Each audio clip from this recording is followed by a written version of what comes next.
Okay. Hello, my name is Haley Stevens. And I'm Adam Levine. Adam is also my godfather. We have decided to try and put a little podcast together for life during COVID. For many millions of people right now, life is especially challenging in unprecedented ways on levels most of us have never experienced before. And we would like to try and make it a little bit brighter, not drastically, but in ways we are able to.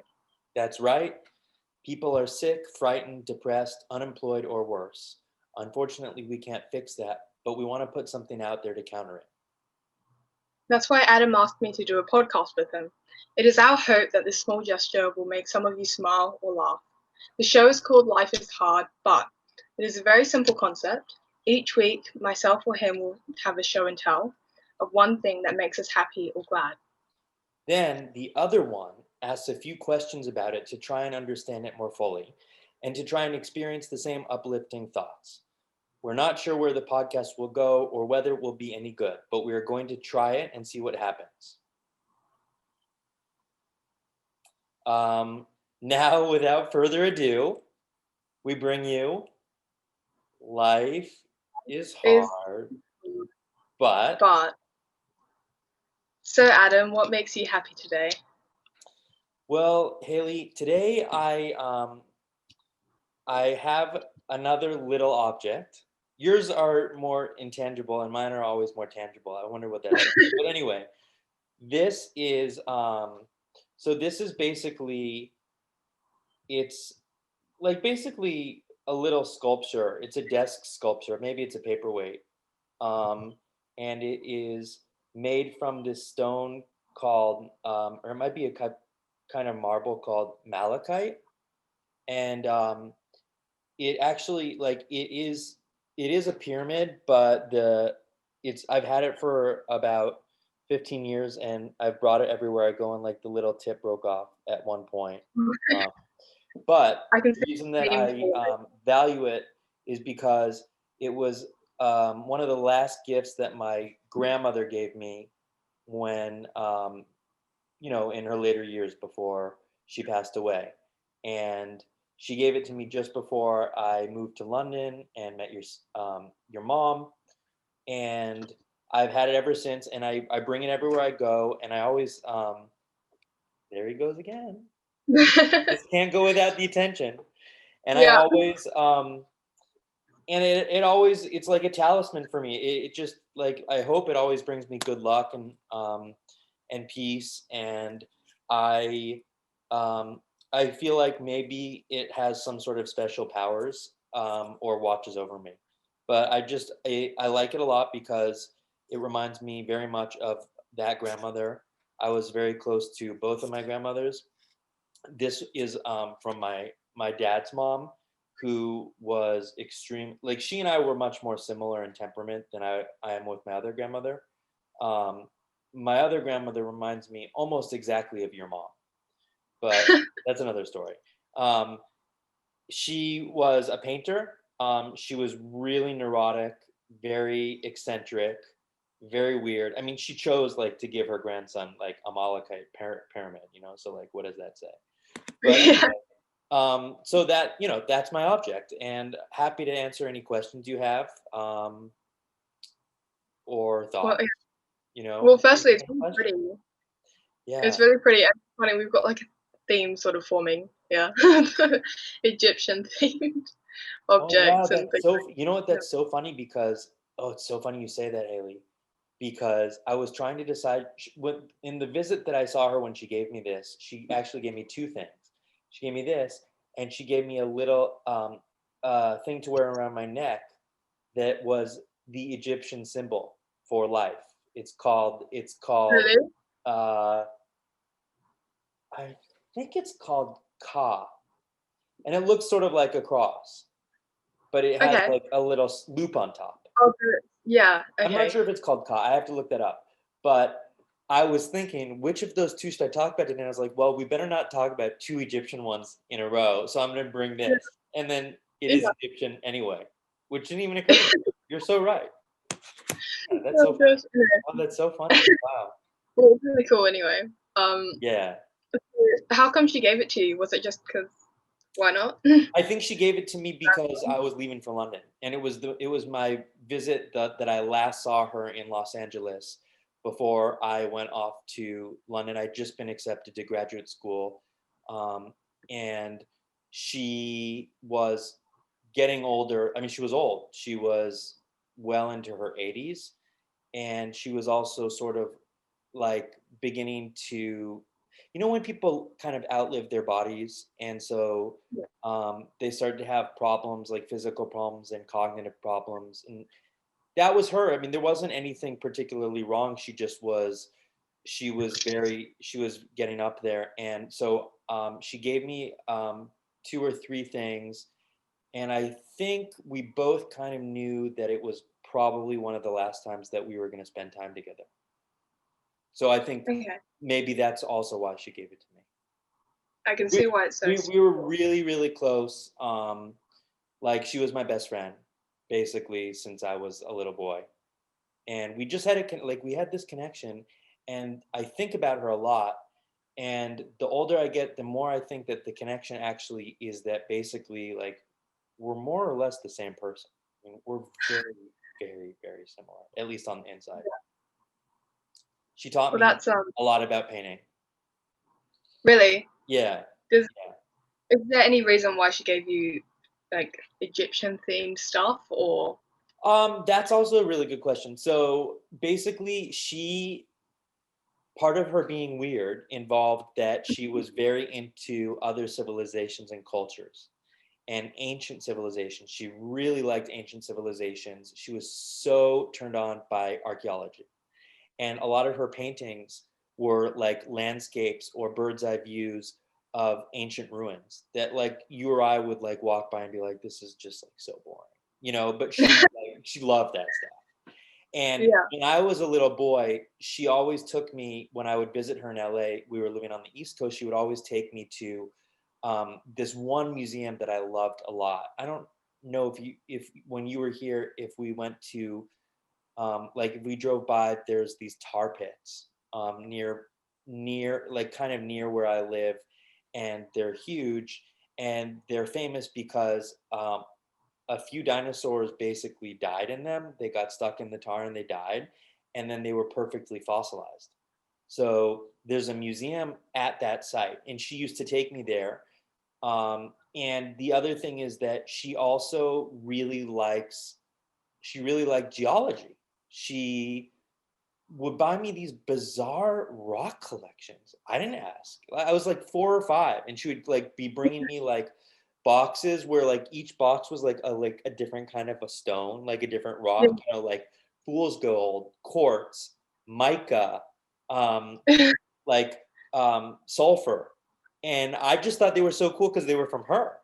So Yeah. this actually would be like the kind of stone that she would think is really pretty. Like you know those like amethyst quartz that you see at new age shops that are like round and they're like cavernous, and Yeah. they're Yeah. rocks on the outside and inside their quartz. Like she would always give those to all of her grandkids. She just loved that stuff. And so I think that's why, Haley. I think it's because it was in her personality. She thought that was the coolest and most interesting stuff because she was very into the weird and the exotic. Very much. Yeah. Yeah. She must have been a really interesting person. Sounds, She was sounds like it. fascinating. She was fascinating. She had so many contradictions about her. You know what I mean? She was very complicated. Um, but everybody that met her, whether they liked her or they didn't like her, like was left with a huge impression in her entire Yeah. life. Because she's just one of those people that you meet and you're like, you're definitely from another planet, for sure. You know, there's no Reincarnated. way that you were born in San Francisco, like you say. Because Right. she's a weird, like she's a total weirdo, and she lived according to her own principles, and she lived according to her own beliefs and judgments, and that could make her extremely difficult. She was very choosy about who she liked and who she didn't like within family. Um, and she could be mean to people, and she could be a snob, and she could also just be the most loving, caring, adoring person in the world. And I remember one time I was visiting LA with my mom, and my family, but I was in the car with my mom, and I was thinking about this grandmother, and I was thinking I really liked her a lot more than my other grandmother. So I said, Mom, I think I must have been like 6. I said, Mom, I called her, we called her Gia because my other cousin couldn't say grandma, so he said Gia, so that stuck. And so I said, Mom, Gia's my great grandmother, and I thought that great grandmother just meant like the one that was great. And that's how I learned what a great grandmother was. Because my mom was like, "No, she's not." you know? Not quite right. But I just like I really, really liked her. Yeah.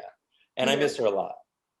Yeah. She passed away 2 years after I left. I was in graduate school when she passed away, but I got to come back here before and say goodbye and stuff, Yeah.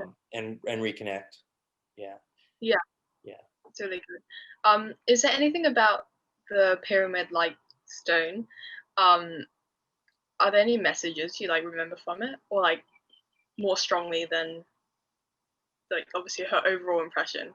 But was there anything she taught you that you would relate to the stone a lot? Oh, that's such a good question too.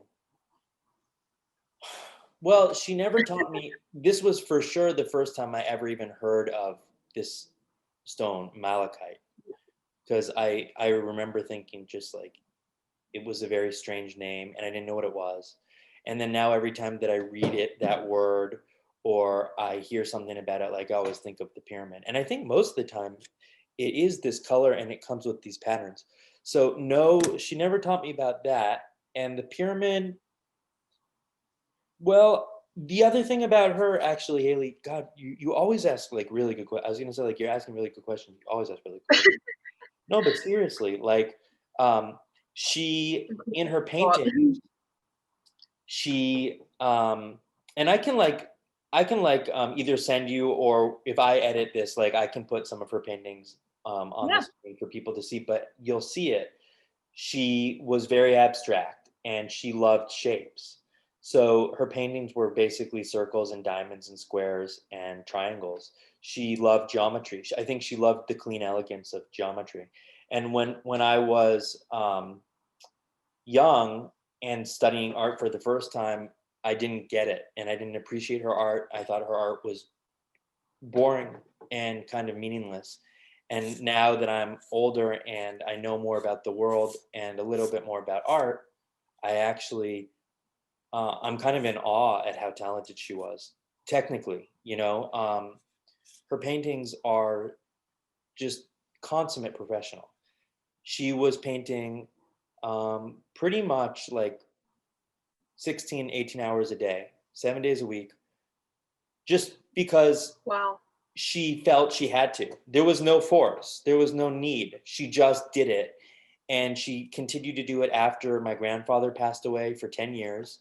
Um, I would call her and say, "How are you?" She'd be, "I'm so worried. I have all these things. I have to get some slides together for a gallery, and then I have to get those to Scotland, and I don't know how I'm going to do it." I mean, she was also generally anxious about everything all the time, very Jewish quality. But she was so hard on herself about her art, and you really, really saw it paid off. She became a very well known and respected artist around the world, painter. Okay. For her, What's her yeah. name? Shirley Levine. Um, Shirley. she would have been more known just like for people within the art world that were like also that were into like that specific genre of abstract acrylic paintings. But she has paintings in museums and collections around the world right now. There's something in like the Kyoto Museum of Modern Art that belongs to her. So it's Oh amazing. wow. And I think I really relate to that too, because I think the reason she did it was because she knew always that she had a limited time on the planet, and I think she really wanted to leave her mark the most powerfully as she could. And Mhm. I kind of feel the same way now, that I'm older. I just like I'm beginning to fully comprehend that desire and anxiety. And I sort of also feel like that's for me, not for a lot of other people, but for me, like that's one of the main goals of life, to leave something behind to be remembered by, that outlives you.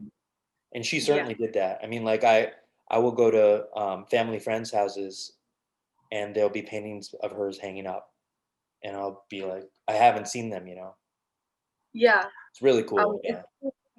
is there any one painting that, like, really, stuck out to you that you really love that you Another may have. great question. She did one painting towards the end of her life that I really liked. Um, so in art history, have you had any art history courses in school yet?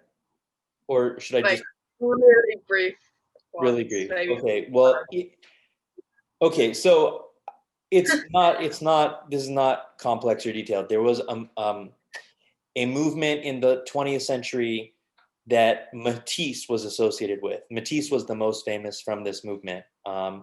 It was called the Fauves, and Fauves is French for wild beasts. And basically, that was kind of the movement that broke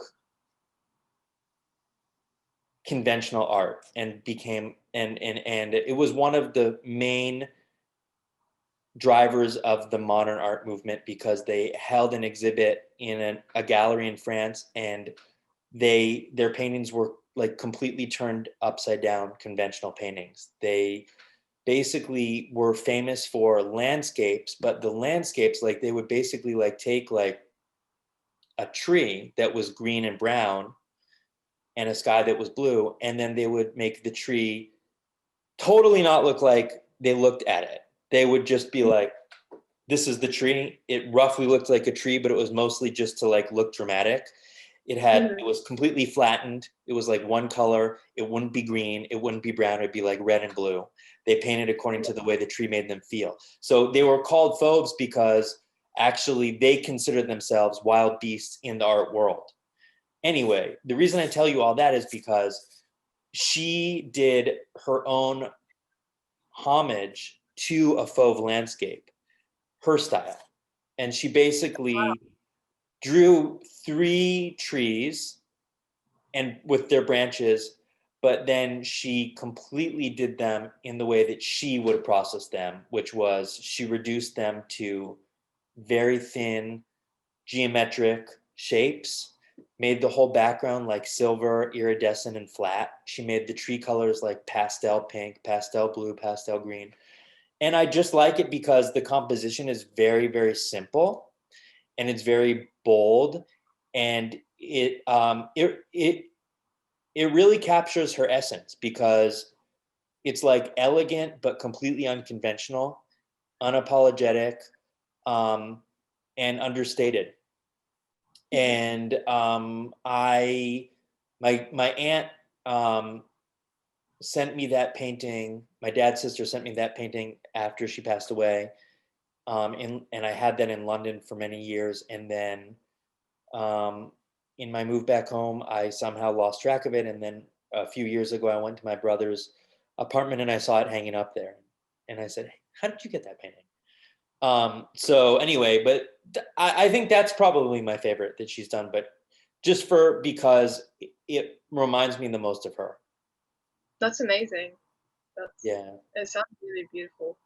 I mean, I'm not a big I love art, but I don't really know how to appreciate it like some people do. So I think it'd be interesting to learn all about like history and stuff around it. That makes you really understand the artists and possibly what they were going through that inspired them. absolutely. And I think that one of the reasons that I was so lucky to have her was because she really conveyed that passion to me, and from a very young age. And not just about painting, but also she was very passionate about opera and symphony. And when I was 13 and 14, she was like dragging me to see Man and Butterfly, and I was so happy to go. And Yeah. I loved it. And she would teach me. She would teach me when I was a kid and a teenager about like who was this composer, or why this symphony is so special. Or we would argue, I argued with her um, that Mozart was overrated, and she said, no, you're absolutely wrong. And we would have fights about it while we were painting together in her studio.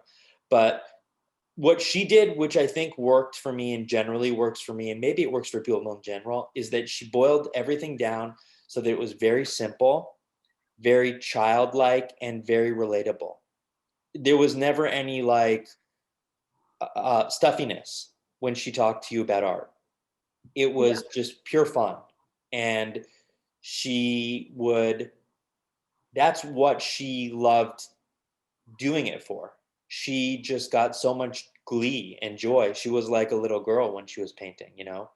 And Yeah.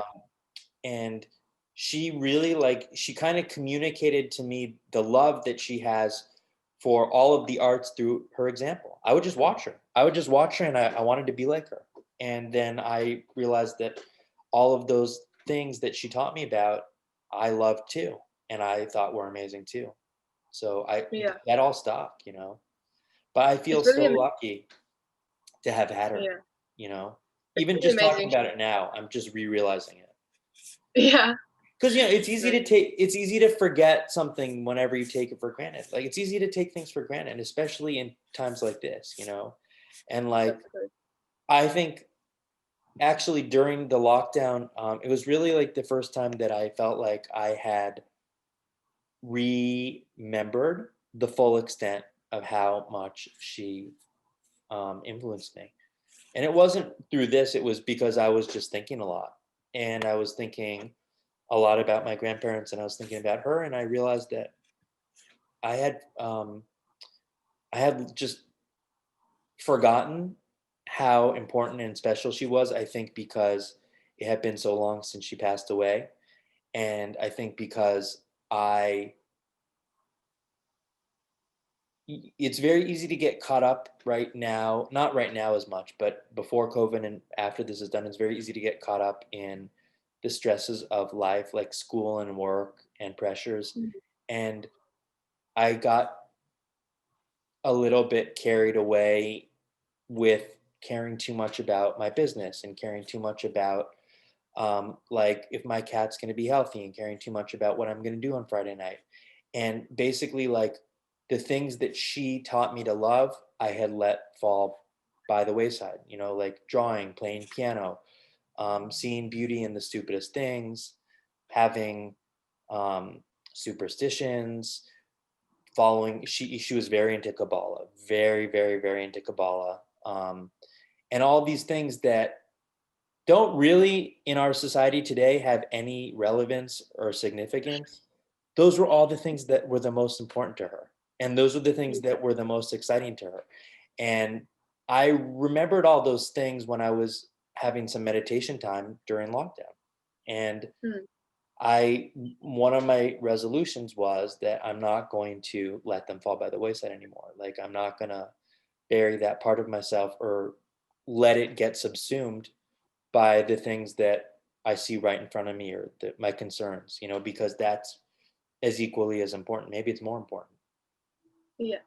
Have you been able to do that? Like go focus on your piano and art and everything all over again? I'm trying. It's easier said than done. Well, I yeah, of I course. I made myself a rule that I will practice the piano twice a week for an Yeah. hour, and even that's hard to do. It's because it's like even though we're in lockdown, I'm working and um, I also have the force of habit from before, which is to Yeah. not do those things. Like if I have an hour of time, what I'll think is like, what work can I do rather than like, I could practice the piano right now. You know, Yeah. I haven't had any time to do any drawing or painting, sadly.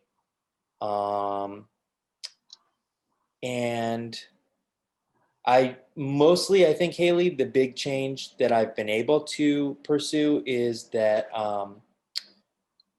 I feel like that there's a little part of me that's awake that was asleep before, that I bring out in the world now, and that makes me care less about reality and care more about,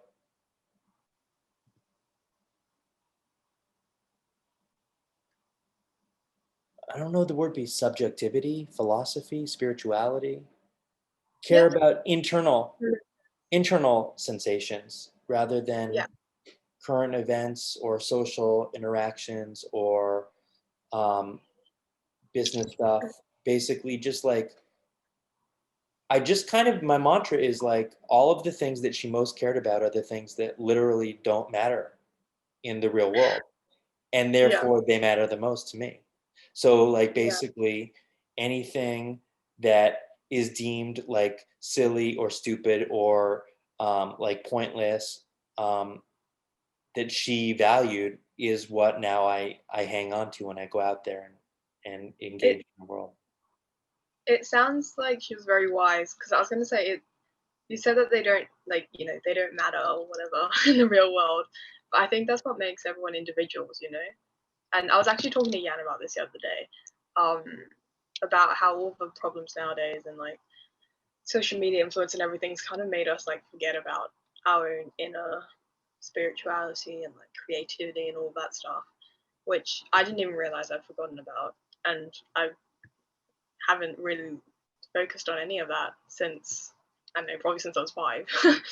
But yeah. Anyway, you saying that she was all about those things is interesting, because it sounds like she really knew where her priorities were and not where they're supposed to be in the You know real what's world. weird, Haley, is that a lot of people did before there was an internet.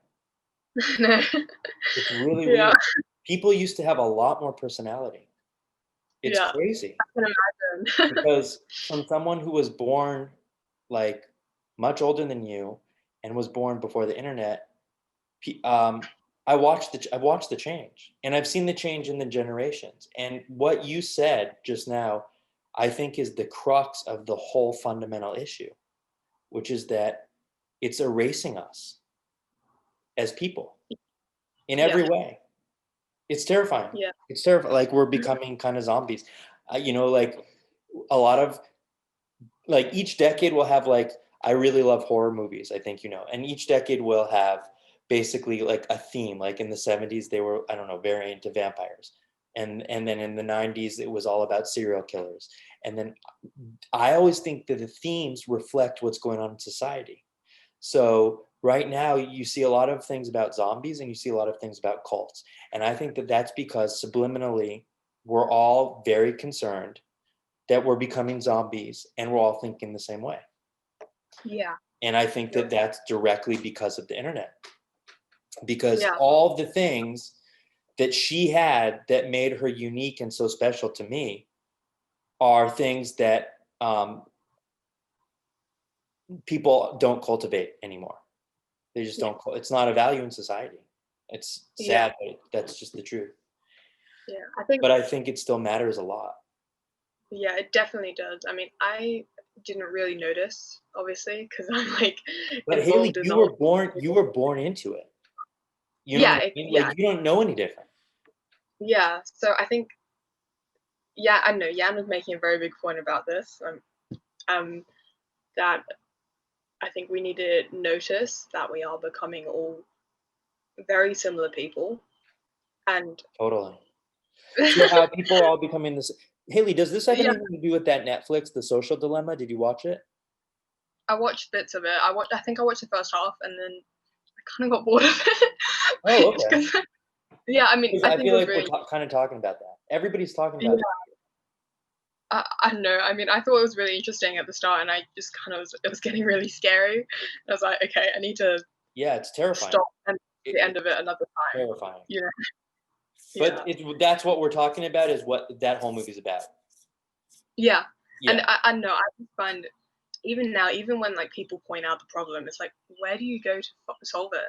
You like what? How do you go and find new opportunities other than talking to people, traveling, like those very generic things? But, like, if you don't have the opportunity to travel during COVID, how are you supposed to find those um individual traits without, I don't know, going to like very typical means like the internet, where ultimately you're not being exposed to new things? I think I think that I think that you have to go inside yourself. I think that's the only way that you can solve it. I believe Yeah. that everybody's born with a personality that's different, and it's there from birth. Some things are shaped, but this is what the philosophers and the Bible calls the soul, and I think everybody's Mm. born with one. And your soul It's a matter is of it's yeah. a function the strength of your soul is a function of how much you respect it. So people that, like, will do anything to get a lot of money, or people that will marry somebody against their will because they feel that they're supposed to, because society puts pressure on them, they lose their souls, or their souls get damaged by life. But the people that basically just follow, and this is what I've always respected about your mom, and what's always drawn me so much to her. She's so her own person, and unapologetically. And this is just like my other grandmother, not this one, but my other No. grandmother. Yeah. Unapologetically, totally lived by her own convictions, doesn't care what other people think, smarter than everybody anyway. And basically, that is the type of people that used to be much more common. People that Mhm. would listen to who they were. And I think that, you have a great role model in Yen. I assume you do in Philip. I don't know him as well, your dad. Mm. But that's what this grandmother had that I lost sight of, which is she just had an extraordinary soul. Yeah. Extraordinary. And she was born with that too. So you don't have to go anywhere. You don't have to go on the internet. You don't have to have any kind of luxury goods. What you have to do is you have to know how to know yourself. Know thyself Yeah. is what I think Socrates said. And that just takes time, and it takes self-awareness, meditation and stuff. But I think that that is what we're all having deleted, because we're living actually not through our own judgment, but we're living through vicariously through social media. Mm. And that's replaced our souls. We all conform to what we think is like the supposed to be about Yeah. what Instagram says, rather than Yeah. reveling in the fact that what you say is that's the most important stuff, that we're all different, you Mhm. know? And Yeah. I think it's easier said than done, definitely. Trying to find that absolutely new word. is. It absolutely is. And that's why there have been over thousands of years books and treatises written on the self and truth and the soul and conformity and individuality and not thinking like the crowd and taking the road less traveled by and being a leader versus being a sheep, because it's really hard to do. It's really Yeah. easy to say, and it's super hard to do, especially I think that the older you get in life, the harder it becomes. When you're younger, if you have good parents like we did, then you're nurtured to be yourself. Then you go to school, there's more pressure because there's Mhm. people that are doing the popular things, and you're thinking that to be liked you should too. But you still have the ability to resist. And then when you get out of school and you go into the world, um, then the things that your classmates tell you, now all of society tells you. You see billboards, and you watch podcasts, and you meet people, and you watch television commercials, and all these things are subliminal. Like, you go to Instagram and stuff, and all those things are telling you, well, you should be more like this, but you should also be a little bit less like this, but you should do this, but you shouldn't do it too much, and then you should also do this, and then you also want to have this much of that, and you want to have this, and then by the eighth time that you're 43, you want to have this, and then you definitely don't want to do that. And the only way to stay sane is if you just do what your mom does, which is like, I don't care. Like, I it's do. just going to be the way that it is. And I don't Yeah. care what people think. I only care what I think. But that's what we've lost the ability to do because of um, because of the glories of the internet. Yeah. We've all become like aiming for the same ideals, which is frankly to become rich and famous, which isn't actually, and beautiful, isn't actually as great as they're made up to be. So I hear. Yeah. Yeah, no, definitely. I don't know, from my perspective, I'm not sure if I speak for everyone my age, but it's kind of, I don't know, I just find it's like, I need to choose my uni degree next year, pretty much what I want to Yeah. do and I'm just like, where do I start? Like, I know, sure, maybe I'll do law, maybe I'll do like economics because Yan does it, but it's like, I don't really know what I want to do because I don't really know what I like, you know? So you can I know obviously, like you exactly said, what you mean. It took me yeah, like obviously, like 17 years to figure out what to do with my life. yeah. And also, So you're so yeah, young. You're at such young, you're barely an adult. And you're basically, it's harder in Europe than it is here because here we have this like loosey-goosey liberal art style where you can go learn a little bit about everything and then do a sampler and then you can decide what you want to major in. Whereas in Europe and in like the Commonwealth, you don't have that luxury. You have to say, okay, I'm going to be a chemist. I will be a chemist. And then you go to chemistry school and you become a chemist and you don't, and that is, it's hard. I don't like Really it hard. personally. It's really Yeah, it's really hard. And I also think that it's not natural. And I think that the people that have trouble with it are the people that are the most normal. I think the people that are like, I'm going to be a chemist are, there's something wrong with you if you know what you're going yeah, to do for the rest of your life at 17. yeah, I'm sorry, you know? yeah. Um, That's kind of what drew me to the US uni thing. I mean, I'm not gonna go there just because I've heard. my parents don't want me to I go. know. But I know. I But think you know, they it's just something support that they're all the mostly right. liberal stuff. Sorry? They're mostly right. They're mostly right. Yeah, I'm sure they are. But at the same time, kind of like, I don't know what I want to do, and I quite like the idea of having a Well, year think to about this. figure out. It would be a difference of 2 years. 2 years is a big time period in your age, but in life, it's not a huge difference. Just means you have That's to be true. 2 years ahead of the crowd, and you're already 4 years ahead of everybody anyway. So I think you'll be fine, but I think, and you know, if you want, we can like chat about it and stuff later, but I think that really that the best thing that you can do to try to figure that stuff out, and it sounds so stupid and like self-helpy, but and this is actually a good period to do it, is to get to know yourself better and Yeah. just like do Venn diagrams or like try to see like what hobbies you would want to do or like what kinds of things are you naturally drawn to, what are your talents, like what are you good at, you know, because like one thing I didn't realize about my future when I was your age is that it's one thing to figure out what you want to study, and it's a completely other thing to figure out about what you're going to work in. Because Mhm. you can study something that you're not that great at, but if you want to be successful, like financially and be a superstar and excel, you need to choose something that you're like you have some natural born strengths in. Yeah. Yeah. I totally agree. That's quite helpful. I might give it a go. All right, Take well, some listen, advice. you have to get going, I know, for your thing. Yes. And we've been going for a long time, but this was another awesome one, like awesome one. Yan, we're talking about you. Yan, come here. Yeah, come here, Yan. You have to make a feature in our podcast. It's like been half about her. Being featured in our podcast.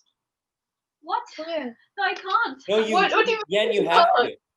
It's too She's in late. a dressing No, but tell her that we've already talked about her so much. Yeah, I know. She's got to at least show her face. I know. Like she doesn't have to show anything else. Yeah. Just stick her head in the frame. Like kind of like one of the Muppets. Yeah, exactly. Yeah. She won't do it, huh? She's coming. Oh, she's What do you coming this want? way. Hi. Oh, hi, Adam. Hey, Yenny. So we were just talking a lot about you. Are you serious? Are you Yeah, recording? you're the star of the podcast. You need to tell me in advance. Why? Come here. No, we Oh, didn't no. plan it. We didn't plan it. We were just talking a lot about you. So it's No, perfect. Guys, this is Yen. you don't want to. This is Yes. her. This is who we were talking about. She's Oh, amazing. come on. Friends. No, She's we a don't. total nonconformist. Yen, do you ever do what everybody else tells you to do? Depends on whether I agree with them or not. That's a great answer. That just sums it up. Why? Proof that Yeah, you just proved our theorem. yeah. Oh, okay. Okay, you I can don't go think now. topic. Yeah. We won't I'm gonna talk call about you. Yenny, I'm gonna call you. Yeah, sure. Okay. Yes. And All right, what do you go- think of your election, by the way? Who's going to win?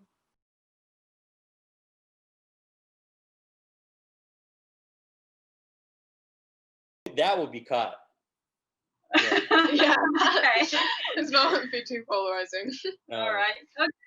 Bye. Good to see you. Bye. All right, Haley. Go Okay. work out. Whoa. I'll catch you next week. Sure. Okay. Thank you Okay. for watching, everyone. Okay. So fun. Bye. Bye.